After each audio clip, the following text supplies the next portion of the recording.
To remain updated with the latest business news, click on the bell icon. Our global business editor, Udayan Mukherjee, joining us now.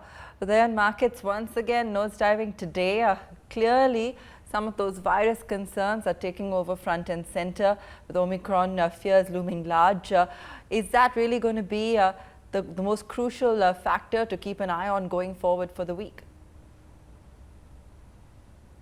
I imagine, Abha, because while the virus is very much in the system and it cannot be called a complete unknown factor, I think this Omicron variant has come as a little bit of a surprise for the market, because I don't think the market was pricing in any kind of a third wave. We may not have a third wave yet, but I think it has come as a little bit of an element of surprise, and therefore it has hastened an overdue process of correction out here in the market, globally and locally. But now, even technically, if you see how things have moved out, we had a big one leg of the fall, down from 18,500, almost straightway down to below 17,000. And we had a 2-3 day kind of a pullback.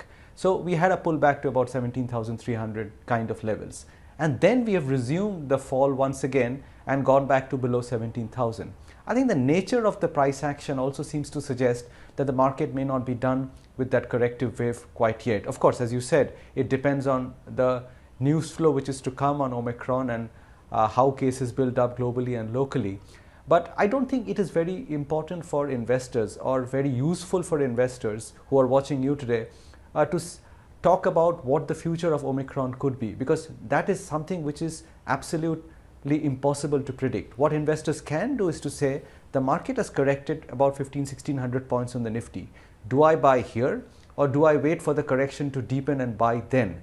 I think the answer to that, I would suggest, should be that you've had one leg of the correction, 8-9% down.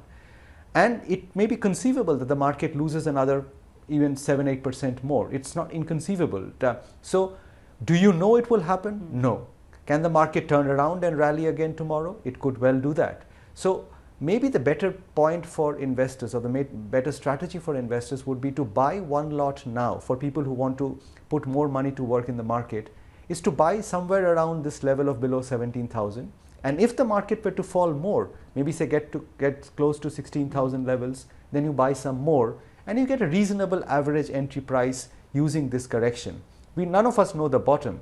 So I think pondering about Omicron and where the bottom might be may not be very useful. I think it's prudent to keep averaging starting now all the way down if the correction deepens, and then wait for the rebound to actually reap the rewards. If you like the video, do like, comment, share and subscribe.